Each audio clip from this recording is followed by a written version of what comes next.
Hey there, Alex Kidman with my super quick video review of a pair of hubs that Bon.elk has sent me.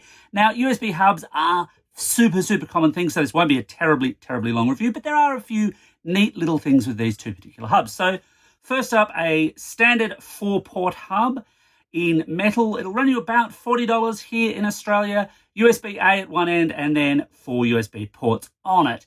Now, there's only a couple of things that are a real standout for this particular hub. I do like the fact that it's thin and that it's built out of metal. It's solid, in other words. It feels like it could take more than a few bumps. I should also note that while a lot of hubs just come in kind of basic silver or a basic black, this one comes in a whole range of colors. I appreciate that. It's nice to have a bit of variety, maybe even a little bit of fun.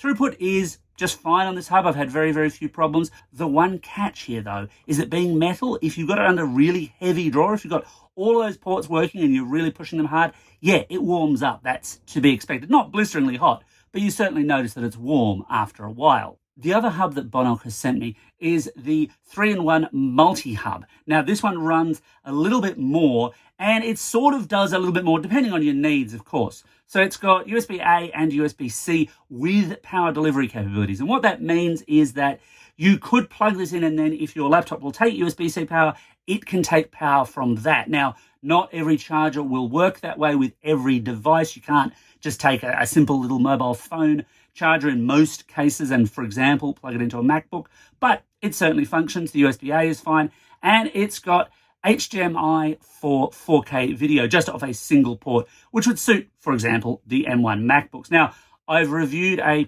prior, much more complex Bon.elk hub that did quite a bit more, obviously costs quite a bit more. This is sort of the simplified version. And like that 4-port hub, it comes in a range of colors. I really appreciate that. The other thing I quite like about both hubs is that they come with carrying cases. And that might seem like a slightly strange inclusion until you think about the fact that these are devices that can also be nicely portable. So if you had to travel and you realize, hey, my laptop doesn't have many ports on it, which is, let's face it, why you buy a hub like this in the first place, well, you can then just slip it into its carrying case and you're away. It works nicely. They're not the greatest cases or anything. They're not going to protect it from everything the world has to offer, but it's a nice enough inclusion as it is.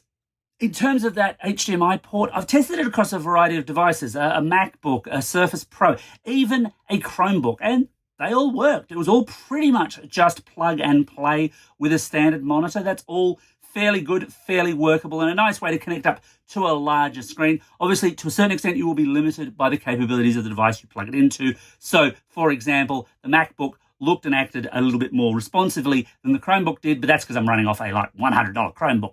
I shouldn't expect anything different. The other caveat here, though, about that HDMI port is that it's max 30 Hz only. So if you're looking for something for fast gaming, for example, this is not the device for you. It's not necessarily going to satisfy. This is much more intended to be your basic office-style hub, connecting up to a projector for a slideshow projection, that kind of thing.